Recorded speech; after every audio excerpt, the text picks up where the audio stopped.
Paulus memulai perjalanannya. Pada suatu hari para pemimpin jemaat di Antiokhia berdoa dan berpuasa. Pada hari itu Roh Kudus menyadarkan mereka bahwa sekaranglah saatnya seseorang memulai perjalanan misionernya. Sesudah berdoa, jemaat itu mengutus Saulus dan Barnabas untuk melakukan pekerjaan yang dikehendaki Allah.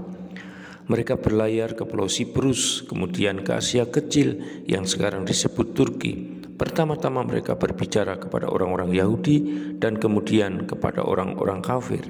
Setelah beberapa bulan mereka kembali ke Syria. Dalam perjalanan ini, Saulus memulai menggunakan nama Romawi, Paulus, yang lebih dikenal oleh orang Yunani dan Romawi daripada nama Yahudinya, Saulus. Pada perjalanan berikutnya, Paulus pergi bersama Silas dan seorang anak yang bernama Timotius. Setelah perjalanan melintasi Asia Kecil, mereka menyeberangi hamparan air di Makedonia yang sekarang disebut Yunani Utara. Di kota Filipi mereka mengalami beberapa peristiwa. Sekarang Lukas berada dalam kelompok itu, karena itu ia tidak menggunakan kata mereka tetapi menggunakan kami. Pada hari Sabat kami menuju pintu gerbang di pinggir sungai. Di situ ada tempat untuk berdoa. Kami duduk dan mewartakan sabda Allah kepada perempuan-perempuan yang berkumpul di situ. Tuhan membuka hati seorang perempuan bernama Lydia sehingga ia memperhatikan apa yang dikatakan Paulus. Lalu ia bersama keluarganya dibaptis. Pada suatu hari ketika kami sedang dalam perjalanan ke tempat sembahyang, seorang hamba perempuan mendatangi kami. Ia mempunyai roh tenung.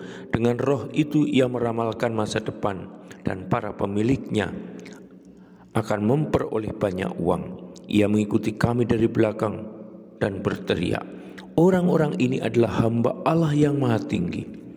Sesudah ia melakukan hal itu selama beberapa hari, Paulus merasa bosan. Ia menoleh dan berkata, "Dalam nama Yesus Kristus, aku perintahkan engkau keluar dari perempuan ini."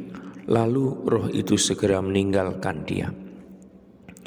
Para pemilik hamba perempuan ini melihat bahwa sumber penghasilan mereka lenyap.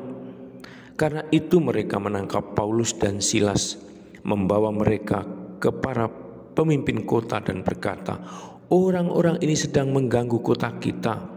Mereka menganjurkan cara hidup yang tidak boleh dilakukan orang-orang Roma." Para pemimpin kota memerintahkan untuk mendera Paulus dan Silas. Kemudian mereka memasukkannya ke dalam penjara dan memerintahkan kepala penjara untuk menjaga mereka dengan sungguh-sungguh. Maka kepala penjara memasukkan mereka ke ruang terdalam dan mengikat kaki mereka. Kira-kira tengah malam, Paulus dan Silas menyanyikan puji-pujian kepada Allah. Sementara itu orang-orang hukuman lainnya mendengarkan. Tiba-tiba terjadilah gempa bumi yang hebat sehingga pondasi penjara itu goyah. Semua pintu penjara terbuka dan rantai-rantai lepas. Kepala penjara itu bangun dan menyangka bahwa orang-orang hukuman melarikan diri.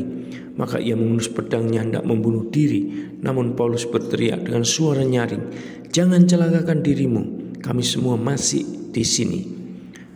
Maka kepala penjara itu berlari masuk dan bersujud di hadapan Paulus dan Silas. Ia ketakutan.